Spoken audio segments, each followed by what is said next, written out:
It's your girl, Claudia Jordan. It is Friday, and we're back with TGIF. We're here to spill the tea and break down the biggest headlines in the news and on social media. So sit back, relax, get ready to sit up on this hot tea. Hopefully you have a drink with you because I'm hoping my co-hosts do.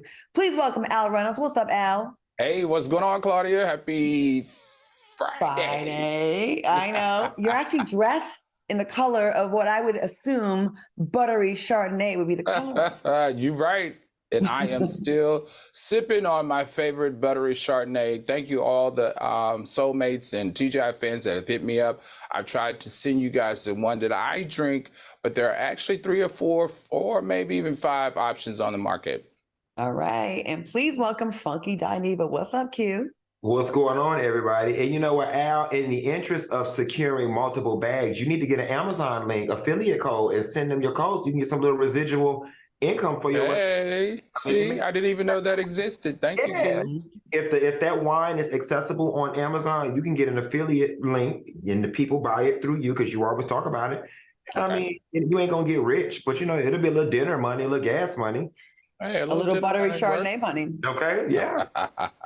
Yeah, be the middle. It's like you're like the middle person, right? Yeah. Okay. My friends do that, and they talk about they make money decent. No, now there are people out there who do the Amazon stores and stuff that's their whole whatever. That's their whole income. But I'm not passionate about that type of thing, so I ain't gonna sit up and be trading products. I'm not no traveling gypsy. I might be a traveling whore, but I'm not a sister of the traveling pants.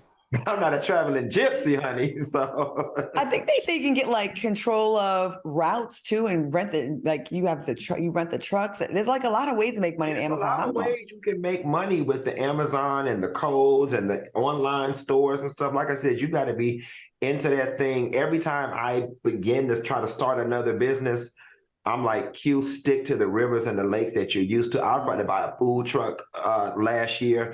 And I was like, Q, this is, what are you doing?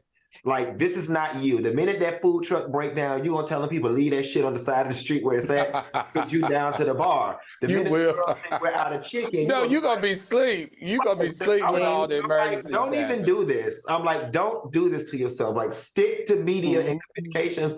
I was like, Q, you haven't even maximized your revenue potential with the career that you currently have. Do not go buy a food truck. Ain't that funny? That's kind of a funny thing. I know we have to get to the topics, but Al, either of you, any other businesses you like thought about getting into, then you're like, what am I doing? Because we were looking at food truck before as well, and also the trucking industry. Like, I'm gonna really be owning the rigs and be doing all that. It sounds good in theory because we look at Instagram and everybody's doing all of these things, but I'm just going to use my piece of advice that I give YouTubers that ask me all the time. If you're not passionate about it and you're not genuinely interested, it's not going to work. Mm-hmm. And that's the God honest truth, because you have to work your business, and passion is the only thing that keeps you going when money is not coming in. Passion. Mm-hmm. So my food truck will be closed the first week, child. The minute that shit come down, I'd be out $100,000. Al, any food trucks for you or anything like that for you? You seem like you've tried something already. So all right, I have enough jobs already. I no, anything that requires daily where I have to maintain something, clean something, wash something, refuel something, probably is not going to work out for me because I'm too much of a control freak, and me having to hire somebody to manage that entire process without stealing, because that's the biggest thing. A lot of people who own stuff, when you hire people, they end up taking from you because they want to get rich too. So right. Anything where I can't keep my eye on the register and where the money's going is probably not a good idea for me. All right, well, there it is. All right, guys, any plans for this weekend? What y'all got planned? I'm chilling. My cleaning lady finished my house yesterday. And so my house from top to bottom, every square foot looked like Sandals Resort in Bermuda. And I am finna find my sexiest piece of underwear and the biggest bottle of Tito's vodka and the biggest edible I can find. And I am going to be on Mars, Pluto, and Jupiter all weekend in my house. Al, what you doing this weekend? Well, you know, I'm heading down south to good old North Carolina A&T University. Go Aggies. My mother is an alumni there. She was also a student athlete there. She ran track. And my nephew just recently graduated from there. I'm going to their homecoming this weekend. And if there are any Aggie fans in that are soulmates or TGIF fans, you know what this weekend is about to be. See you guys tonight down at, oh Lord, where's the place you get the slushy drinks that have alcohol in it? It's in Atlanta. It's Fat Tuesdays, Fat Tuesdays. Okay. See you guys. See everybody at Fat Tuesdays because they rope it out. They make it a big area and a parking lot where you can dance and have a lot of fun. All right. Well, I had Friendsgiving at my house yesterday, so eating leftover Thanksgiving, early Thanksgiving, and going to a big R&B concert. There's a bunch of people in town, Tank, Tyrese, Genuine, a bunch of those people. So that should be fun. Me and my girls having a fun night on Saturday night. And I'm going back to the casino, and I'm going to give y'all the story on Monday. Okay, let's get to the show. Earlier this week, we talked about former NBA player Joe Smith's disgust towards finding out about his wife's OnlyFans page. Well, according to a recent interview with TMZ Sports, his wife emotionally revealed that Joe threw up the deuces and left home due to her starting an OnlyFans page. Are y'all surprised, Al? Well, you know what? There are rumors and quite credible rumors that this is a skit. Did you guys find out if this was a skit or not? There's a number of sources that are saying that it's a skit, that people know the homes that they live in. It's not the homes that they're showing. It's definitely not a $133,000 home. And it also didn't seem right to me that they only make $26,000 a year between the two of them. I think her numbers and her math wasn't mathing to make this all make sense, because he was the #1 draft pick. We understand that the NBA has an incredible retirement plan. So I'm questioning whether it is a skit or not. If it's a skit, great job, young lady. Great job on getting eyes and views onto your OnlyFans page. But it's something about people making up skits to promote stuff now that does not settle well with me. And I know it's all fun and I know it's all games, but it just seems to take away from real stories. And to me, in a way, you're playing on our emotions, and that's not cool. Now, if this is not a skit, my opinion is, you know, this is what Black women do all the time. Black women make a way out of no way. They make sure their kids eat. They make sure their house lights stay on. They make sure that they have a roof over their head. And if this is what she has to do because her husband is in some type of depressive state and is not able to add to the household, then I say go for it. He knew what he got when he married her. She was an adult entertainer. And as quiet as it's kept, another part of the story, which was really weird, was his mistress is the one who told that she, the wife, had an OnlyFans page. And the wife says the OnlyFans page has been up for more than a year. A lot going on in this story.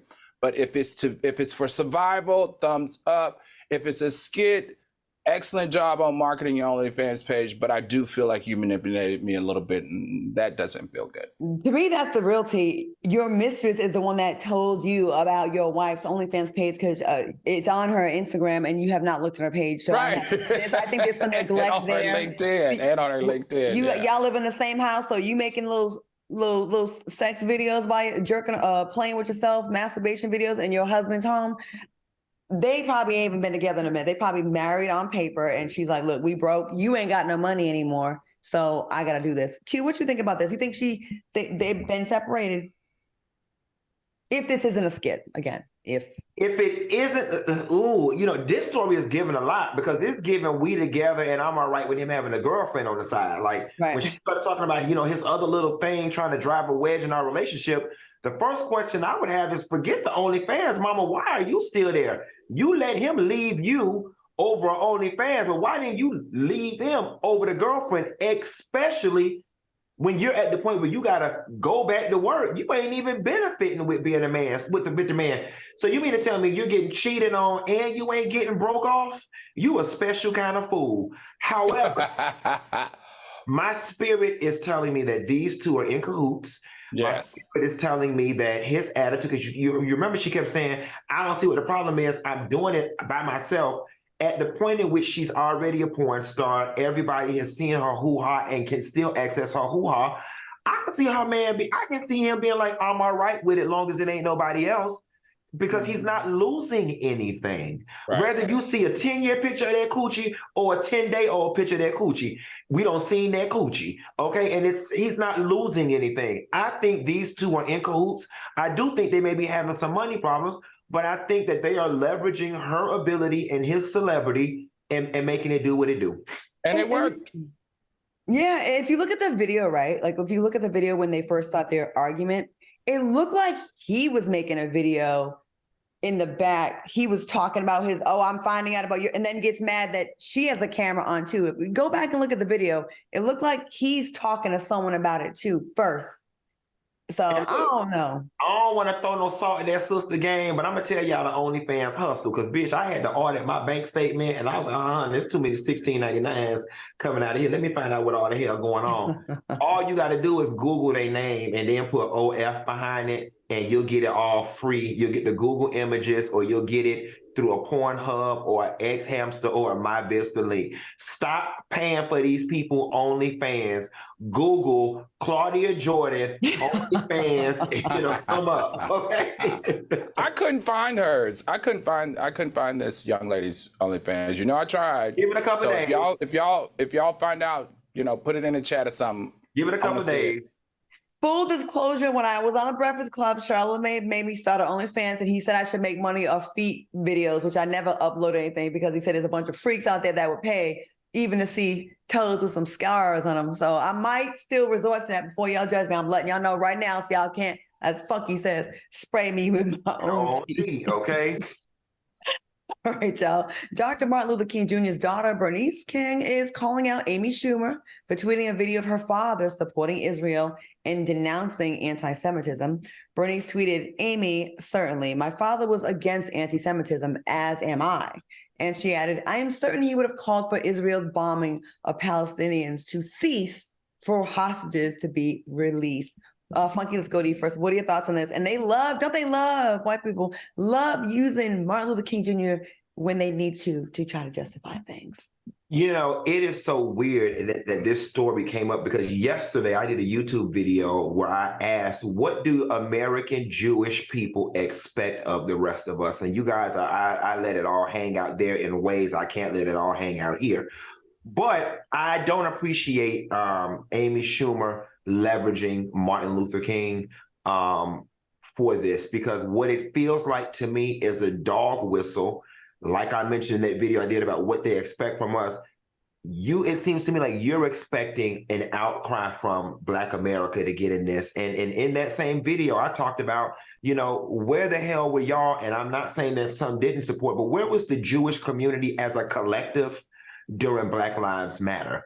And before any Jewish American says any damn thing to me, or anybody that's African-American in this country, about posting anything pro-Israel or anything, number one, this ain't our fight. This ain't got nothing to do with us. And it's giving me all lives matter. This is giving me an all lives matter situation. I care about the people in Gaza. I care about the Palestinians.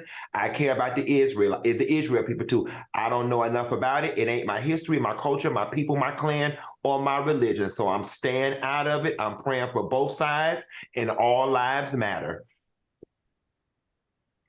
Al, what do you think?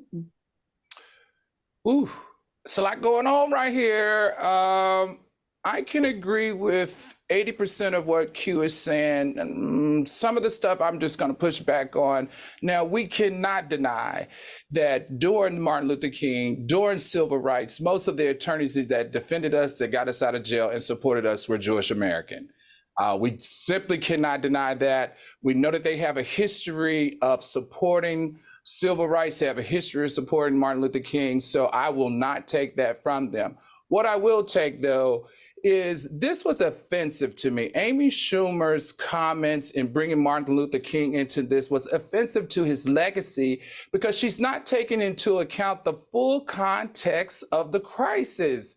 And when you don't take into account the full context of the crisis, it seems performative and it's freaking lazy. And wait a second, let's really talk about it, because I still ain't getting over Miss Schumer for trying to drag Will Smith, Monique, and Dave Chappelle. So don't come pulling on Martin Luther King when you need a little bit of support after you drag some of our major celebs on their stance. So don't pull Martin Luther King to support you on your stance. And I was very happy to see that Miss Bernice King stepped into the conversations, baby. And she said, let me tell you something.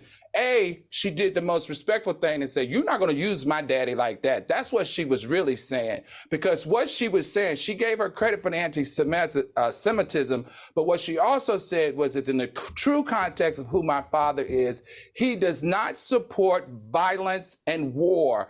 Period. End of story. And don't ever get it confused.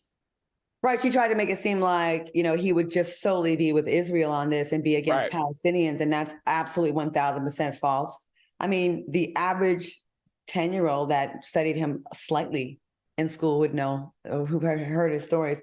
I'm really getting frustrated with this whole situation, with how the pressure that is being put on people to blindly just say everything that Israel is doing is correct, while everything that Palestinians are doing is wrong. And it's very misleading, because it's not the Palestinian people that should be suffering the most casualties, which they are suffering the majority of the casualties. You're rarely seeing members of Hamas, which are the extremist terrorist group. And then the excuse is, well, they're hiding amongst the refugee camp. They're in the tunnels underneath the hospital, so we gotta bomb the hospital. We have to bomb this apartment complex that we know has no stairs and has tons of elderly and little kids up in there, because we think Hamas is hiding amongst them. Hamas is using the average person as a shield. Hamas, I'm sure, is doing a lot of foul stuff. But I'm not going to give the Israeli army a pass and say that you're not. And this, two wrongs make a right thing is not correct, because all the victims I'm seeing being pulled out of the rebel don't seem to be members of Hamas. They seem to be civilians. And someone asked a question on one of the news programs the other day. They said, if Hamas was hiding amongst Israeli civilians, would you have the same tactics that you have now? And they got all, no, we would not. Why? Because to you, the lives of the Israeli civilians matter more, and the lives of the Palestinians matter to you none at all. So yes, we are giving an all lives matter to this one right now, because shouldn't all lives matter in this case? All lives matter. Miss me with that. Show me the terrorist bodies and I can support. I haven't seen any. I've seen none. I've seen a lot of babies with missing legs though, and their brains blown out. I just think there's a lot of war crimes being committed right now. So don't two wrongs make a right, me, because they don't. And propaganda spreading, might I add. Yeah. And then threatening any celebrity that dares to have any empathy to seeing a Palestinian civilian being harmed.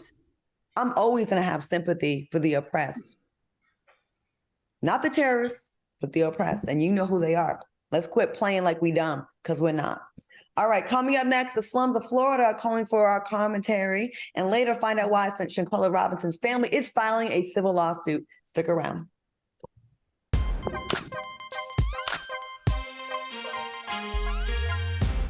Freedom. It's at the core of who we are.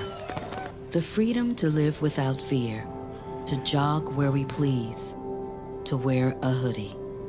The freedom to breathe. Before we celebrate the freedom most Americans have, we must fight for the freedom all Americans deserve. Because all lives can't matter until Black lives matter.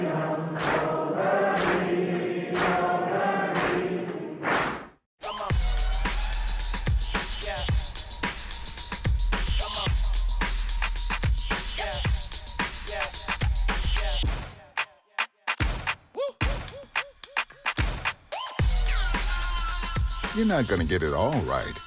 Just make sure you nail the big stuff, like making sure your kids are in the right seat for their age and size. Get it right at nhtsa.gov/the-right-seat. You did not just tell me about the word Riz. Riz. Oh, I gave y'all free Riz. McMillan and Mara. When you want to meet a woman or meet a guy, say something about the space. Yeah. And see how they respond. every Thursday. Because if the person can't respond to an observation about the space that's clear, you talking to a dummy. Or someone you might take home, but not to your mama. And you know what I'm saying. This one's for the real ballers and shot callers, the sisterhood of women in tech. They're discovering cures, building apps, and programming the blockchain. They're CEOs, worldwide hustlers who can make it rain. They're tearing down the old boys club and seeing big gains. Because when women in tech come together, you know they make that change.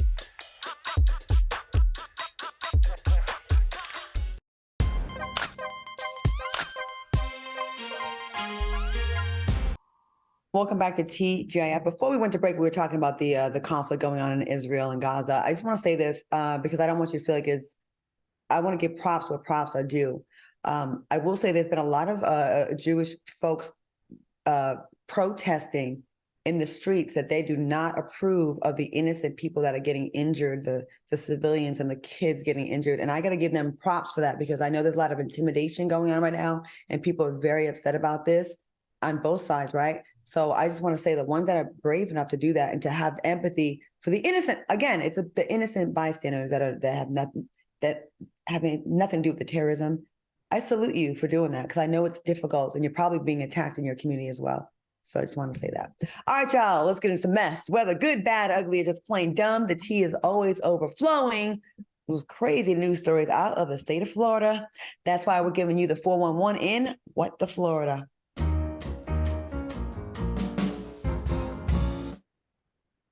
Funky, do you think you have what it takes to be a Florida man, like in one of our stories? You know what? No, because I told you I'm not from Florida. I'm from Miami, and I don't claim them. And especially not the Florida men that be in these stories. But I will defend my distant family when the situation calls for it.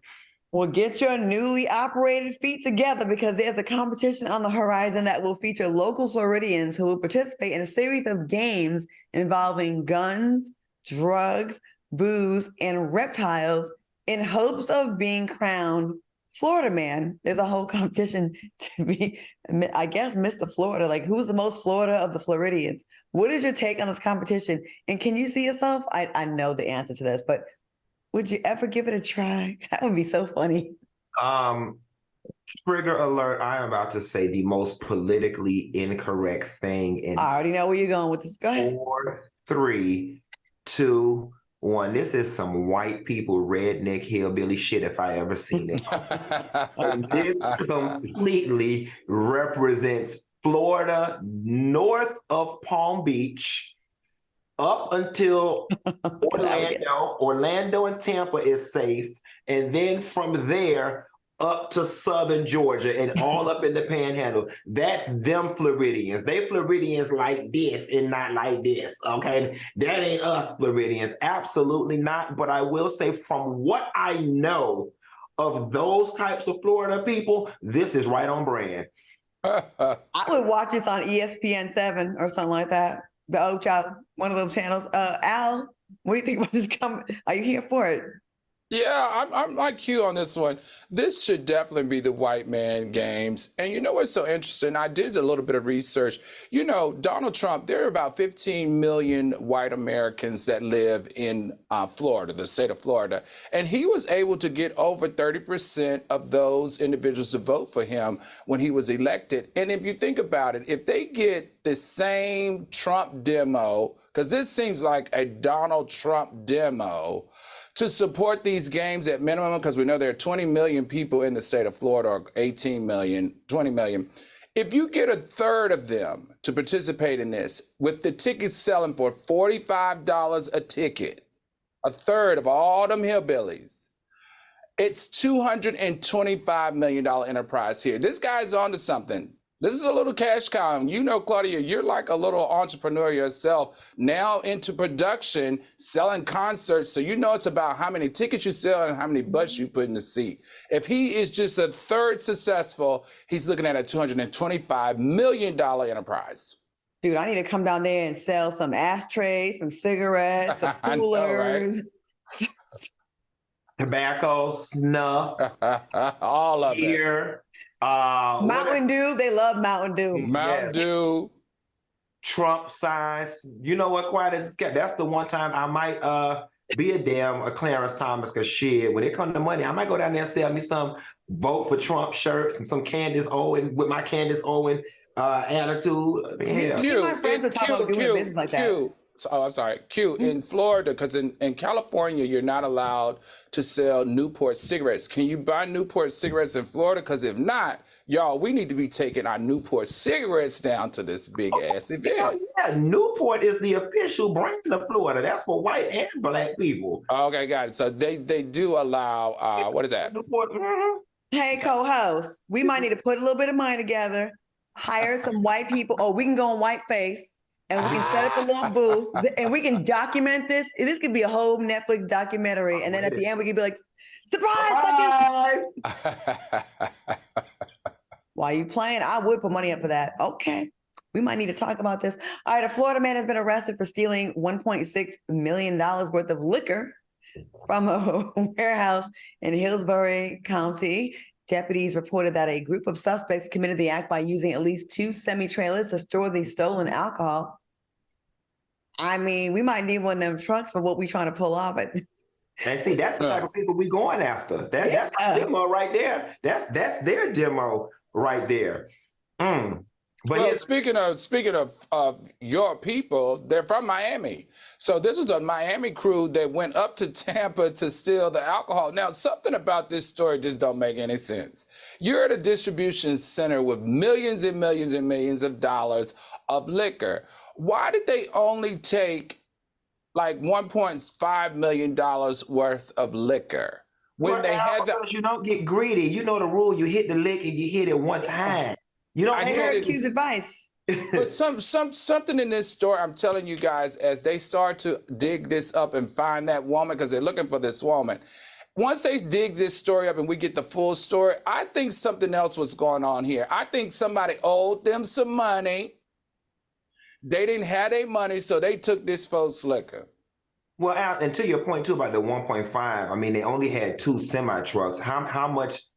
1.5 million is a lot of bottles, so maybe it had to do about truck capacity. Maybe they couldn't get any more. Because you're right. If I'm in the vault, I'm not just gonna steal. I'm gonna try to get as much as I can get in my bag. Right, and I'm gonna get the most expensive liquor. I'm gonna get the most expensive because you can't get full price in the black market, right? Well, here's the other thing too, Al. In theory, you get the most expensive, but when you're doing a heist, you're getting the most easily accessible. So if it's the Smirnoff at the front of the loading dock, then we finna take all these pallets. If it happens to be the Dom Perignon, then we're gonna take the Dom Perignon. But you get what you can get when you in a heist. I mean, girl, if I'm gonna go to jail, I'm gonna go straight for the high price liquor, so I ain't gotta work so hard. You damn sure gonna go if you're running around the damn warehouse looking. I mean, you're right. I'm dumb. I'm dumb. Claudia, what you think? I think. Well, if I'm stealing, okay, if I'm a Florida person, first of all, my market, who I think I'm going to be selling to, is going to be the people that go to like NASCAR and all that. So I'm probably going to go for the cheap stuff.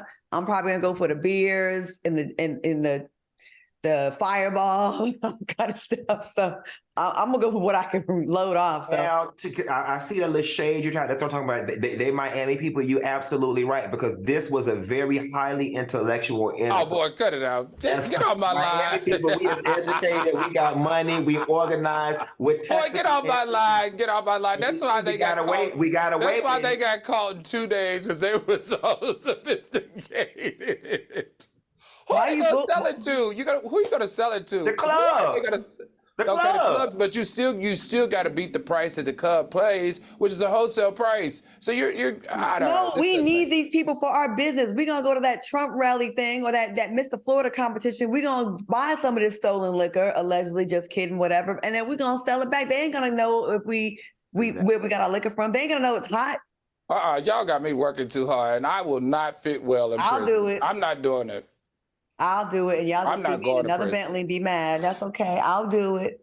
All right. Switching gears, this next story is receiving mixed reviews On social media, a 17-year-old Black student is facing 30 years behind bars after attacking a white teacher and knocking her unconscious when she confiscated his video game. Now, the student, who is autistic, pleaded guilty to felony assault. What are your thoughts on this story? Al, let's go to you first on this one. So I have to be honest with you. The headline, the way this reads, the way the news and media is covering it is not comfortable for me.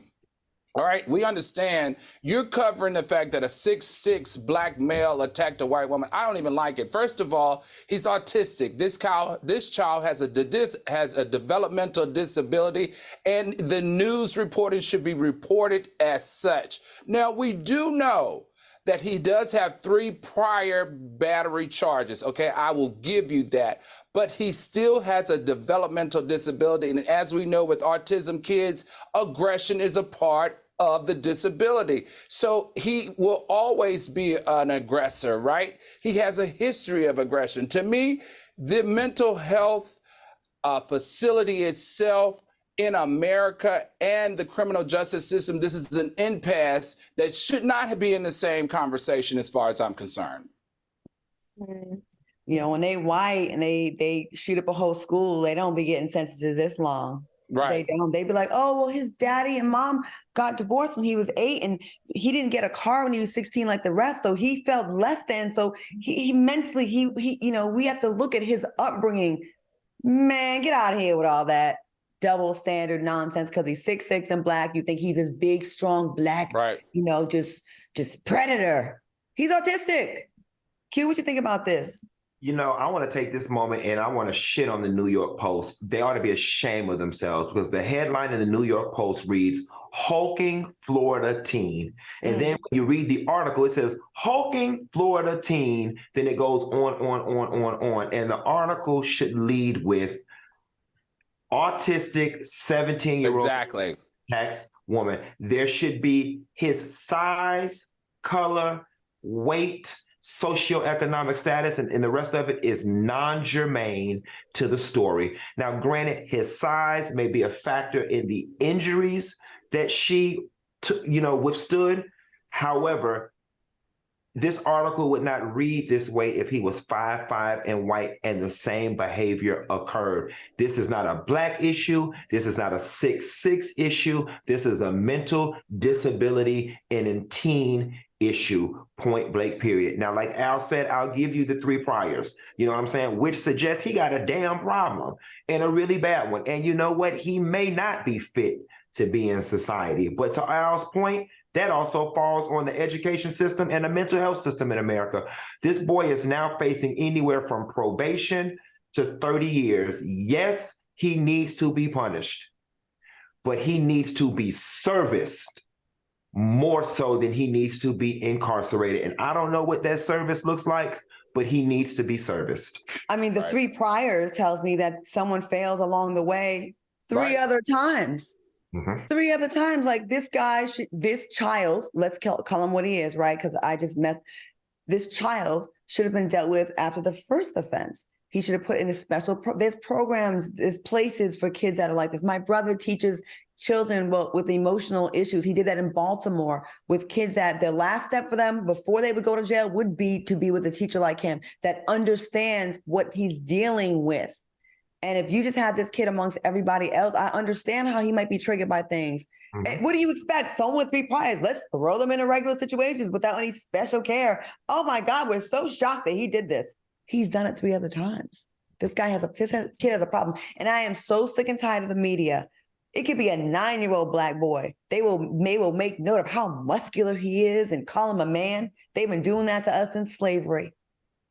Making young Black kids seem like strong, grown adults. They've done it. They love doing this to Black kids, and it's got to stop. All right, coming up next, find out why Shanquella Robinson's family is filing a civil lawsuit, and later, Erica Mena's Victim Spree campaign continues. Keep it locked.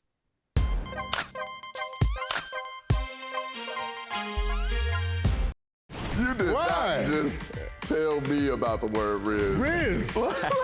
Oh, I gave y'all free Riz. McMillan and Mara. When you want to meet a woman or meet a guy, say something about the space. Yeah. And see how they respond. every Thursday. Because if the person can't respond to an observation about the space that's clear, you talking to a dummy. Or someone you might take home, but not to your mama. And you know what I'm saying. I think it's just vapor with flavor. It won't hurt my kid like cigarettes, right? Vaping is safer than smoking, isn't it? There's really not even that much nicotine in them, right? My kid? My kid knows it's dangerous. Get your head out of the cloud. Today, nearly 8,000 kids will start vaping, maybe even yours. Learn about the dangers at talkaboutvaping.org. Worried about your friend, but don't know how to reach out? You could say, how are you, or get a fake tattoo. You could ask with an app if it works for you. You could chat with them in VR, it's so good. If you think you should check in, yeah, you should. Whatever gets you talking. Reach out to a friend about their mental health. Whatever gets you talking. Learn how you can help at seizetheawkward.org. TGIF. Al and I, battle of the cleavage. You got the sluttiest shirt on tonight. I say Al wins. Live and interactive. Pervy girl said, Claudia's showing us her white side today. Coming to work with her wet hair.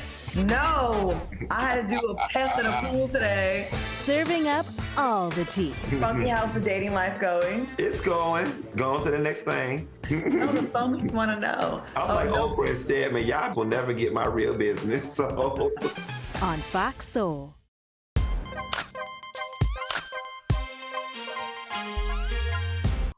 Welcome back to TGIF. Shout out to all the soulmates in the chat. Please continue to hit that like button and keep those comments coming. All right, y'all. The family of Shanquella Robinson is filing a civil lawsuit against the 6 people who prevented the investigation into Shanquella's death. Now, 3 of the 6 people named in the civil suit lied by omission by not telling the authorities that someone beat Shanquella. Shanquella's father said the 6 friends who traveled with Shanquella to Mexico told the family that she died from alcohol poisoning. However, an autopsy later proved that Shanquella died from severe spinal cord injury. What are your thoughts on the civil lawsuit? Q, let's go to you first on this one. The insensitivity alert, I feel like it's a waste of time. They're not a corporation. They don't have insurance. They're children. At best, it's going to be symbolic. You can't squeeze blood out of a turnip. They don't have anything. You know what I'm saying? Like they literally don't have anything. I think that they will probably be successful in getting a verdict. And I've never lost a child. And so just maybe getting some form of you're guilty in the court may put their minds at ease and help them sleep a little easier at night. And if that's the case, I support it. But as somebody from the outside looking in, just looking at the math, and looking at the income of people in that age bracket, it feels to me like a waste of time because you're not going to get anything. All right. Al, what do you think? I would think a little bit differently, Q. In my mind, I think you have to put the pressure on these 6 individuals because you want the truth. And by suing them, you're bringing them to the court system and you're saying, listen, damn it, I need answers. I need answers from all of you. And I need the truth because I need to take this truth and I need to reformulate my case. I need to know, do I go after the hotel? Do I go after security? Do I have to go after the main person that killed? Do I need to go after the accessories? This is smart at best because this will make everyone come to the table and reveal all sources and knowledge in order for them to do a better job of prosecution. In my head, that's how I process things. Because right now, everyone's staying on the same page and we're not getting anywhere. This family is hurt, a life was taken, and somebody has got to help them get some type of solemn to this horrific murder that was committed in Mexico. I will say this, civil cases, the burden of proof is a lot lower. It's a lot easier to get a judgment in your favor with the civil suit. Oh, I'll say this then. If what Al is saying is correct, I will acknowledge and amend my statement that my statement was a little short-sighted. I was just looking at we want the money side. Yeah, that makes sense. No, what you said makes sense. The tactic. If that is the tactic, then I get it. But if it was to just get money, I don't know, well, you ain't gonna get nothing. But what you said makes a lot of sense. All right, so moving on. Erica Mena, she's been out there, making her rounds and justifying her intentions behind calling calling Spice a blue monkey. See how easy it is? I done messed up. All right, on a recent episode of Carlos King's Reality with the King, Erica was asked about her past racial insults towards Black people and replied, and that's why I'm like, bleep, because it just so happens to be a coincidence that it is. But I've definitely called my sister a monkey before. It's a word that I use to insult someone or be playful, never with the intention of being racial or that. Any thoughts on her comments, Al?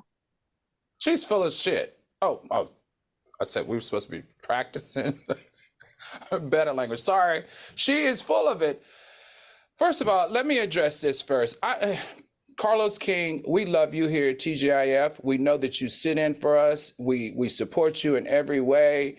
Whenever we call you, you're there for us. But why in the heck did you sit down with Erica Mena in the first place? First of all, Carlos, you are a producer. You have been in these situations and you've helped produce this type of content before. Why did you lend her platform? Why did you lend your platform for her to continue this conversation? That's not making any sense. I'm more upset about that than anything else. Erica Mena thinks she's being smart, but she's not. If you read the comments, this interview sank her even more. Woman, apologize. You trying to jump on this narrative that it's production's fault. You've been part of production for 11 years. You've got paid off of this production style for 11 years. Cut it out. They created the content. You gave the content. Production looks at the content. They're not seeing what you did at that moment. They go back just like in any other cutting room and they go through all of the footage to see what they can put together as a show. And Carlos King, you've done this and you do this at the highest level as far as I'm concerned. And that's when they created this narrative, which really did blow up and create a lot of talk around that season of the show, which is what they're supposed to do. Stop hiding behind your ignorance of racism. Stand up to the fact that you are disrespectful to Black women and calling them monkeys. There's a racial bias to this that's historic, and for you to continue to ignore it is really offensive to every Black person alive. I don't like it. You need to go away for a year and figure it out. All right. Funky, what do you think? Al chewed up a lot of it. After finding out what Erica Mena's racial history was and her repeated abuse of using racial slurs, everything that is happening to Erica is 100% her fault, and she deserves, and she needs to stop trying to put some of the responsibility on production. Period. Hard stop. Let's close that book. Now, let's take Erica Mena out of the situation for one moment and our negative feelings about Erica. Erica could have been Claudia. Erica could have been a white woman. Erica could have been anybody.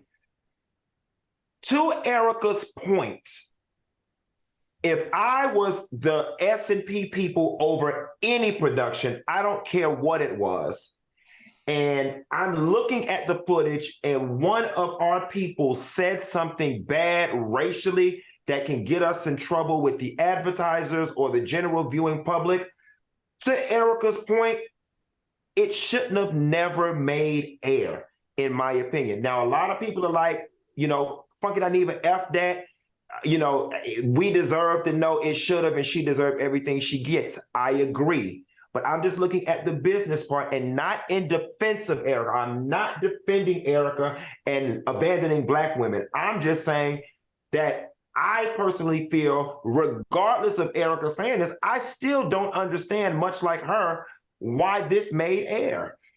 I think, Funky, I could rock with you if it wasn't her first offense. I could rock with you if the company didn't sit down. If the company didn't sit down and try to have a conversation. Why would they let it air? I'm talking about the trouble they could have gotten into. Why would they let it air? I don't care about Erica. Okay. I think. But look at our show. When we mess up, when we say something, we will get checked by S&P right away, right? Like we do something to protect the brand. I get what you're saying. That's where I'm going with it, and I don't want you. I'm not defending Erica. Fuck Erica. She's getting everything she deserves. But somebody in their legal department needs to be fired. Y'all potentially sank the whole show and could have had all the advertisers pull out because of the backlash of something that you could have caught in the editing room. See, I didn't catch it.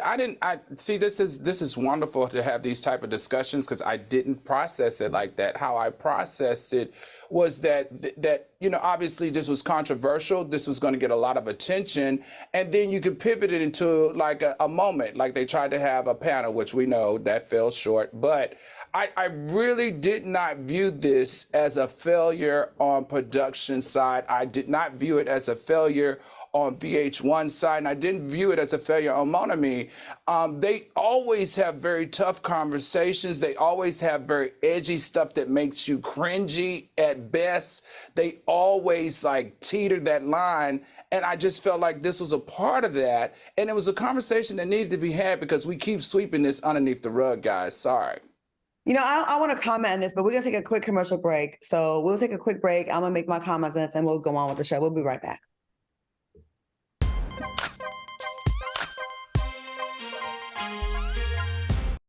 Freedom.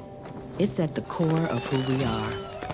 The freedom to live without fear, to jog where we please, to wear a hoodie. The freedom to breathe. Before we celebrate the freedom most Americans have, we must fight for the freedom all Americans deserve. Because all lives can't matter until Black lives matter.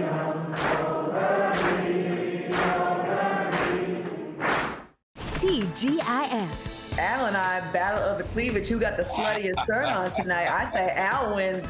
Live and interactive. Her girl said, Claudia's showing us her white side today. Coming to work with her wet hair.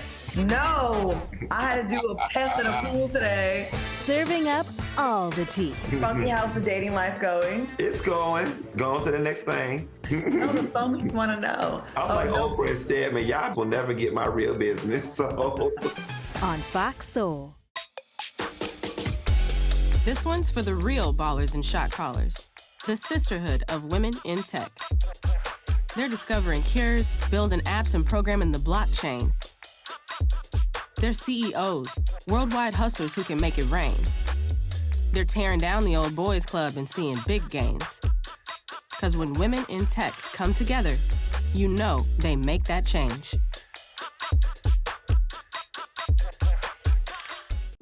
My mom wanted my life to be better than what she had as a kid.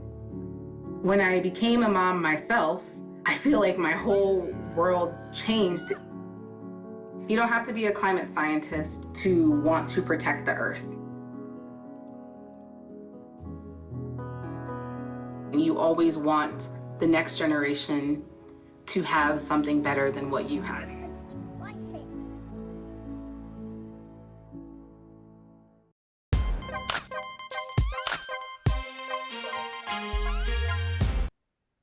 Welcome back to TGIF. Before we went to break, we were talking about the whole Mena thing, and she's making multiple appearances talking about the blue monkey comment, and we're discussing where the fault lies. Is it with the network? Is it her?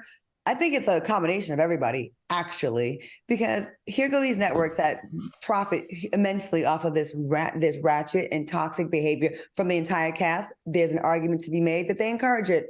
And you can't act like producers are not in on it. They 1000% do. We all know this. We've all been on reality show sets. I think it's multi-level, right? I think with her saying that this is not my first time, it's my third time. Hello? I have a friend that's Puerto Rican, right? She's the N-word around me. One time I checked that crap immediately. She never did it again. So your circle failed you right there. And then the network, they let that stuff go on the air. And you have to take personal accountability, Erica. At this point, listen, you got to say, yes, I did it. I am sorry. And I'll never do it again and move on. And I bet you this will go away a lot faster than the apology tour because people don't accept apologies anymore. Like they don't accept like making excuses, but they will accept being humble. I've messed up. I won't do it again. Change behavior. That's what I think. All right, moving on. Fellas and soulmates, would y'all be cool with their significant other going to a barber shop with strippers? How do you feel about that? Yes or no? I'll say this: if you let your significant other go to the strip club with their friends, what the hell is the difference? You know what I'm saying? So the question shouldn't be about the barbershop. Are you comfortable with your significant other going to the strip club? Okay. All right.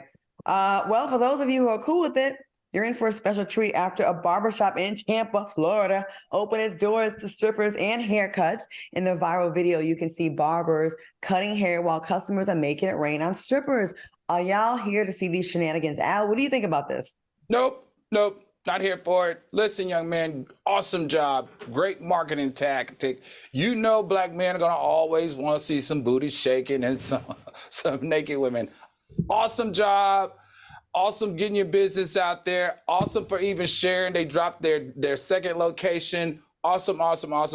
Everybody knows about you now. But listen, for me, growing up, my experience with barbershops they're like sanctuaries to me.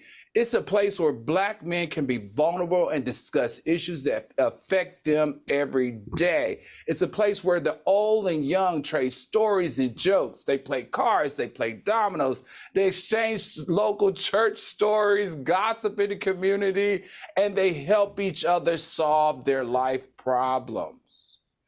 That's what I'm used to barbershops doing.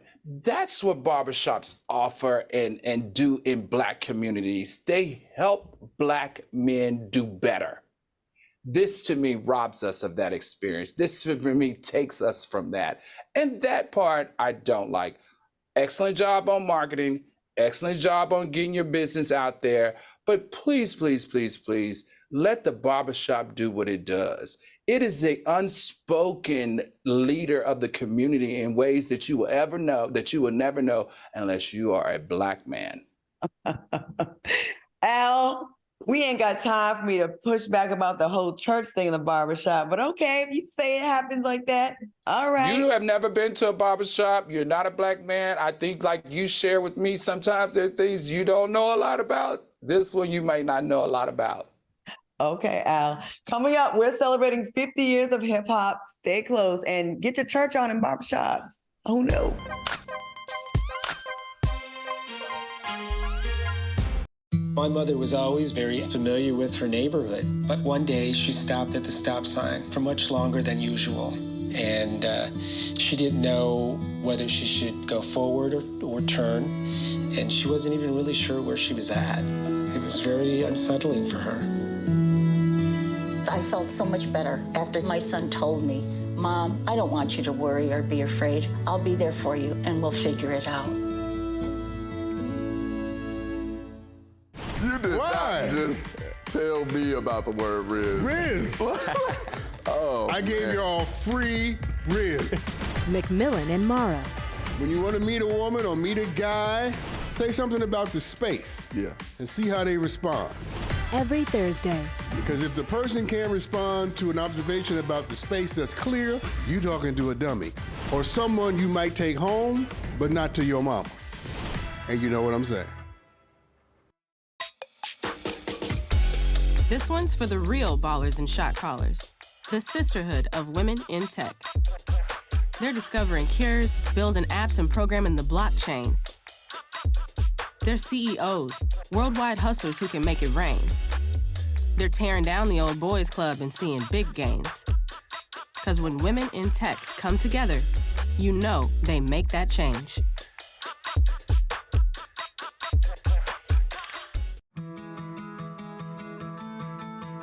There was a time in my life where I was extremely homesick. I decided that I needed a pet. When I first saw a turtle, my heart was full. He jumped up and kissed me and jumped right into my arms. I immediately went up to the volunteers at the shelter and said, "I want him. He's got to come home with me." Now I'm anything but lonely. Every day with turtle is a perfect day.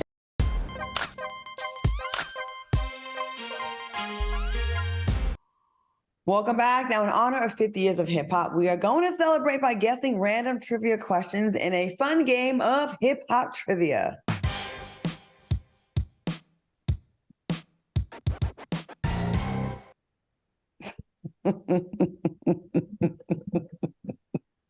Okay, y'all ready? Yeah. Yes. Thanks. Cue the music.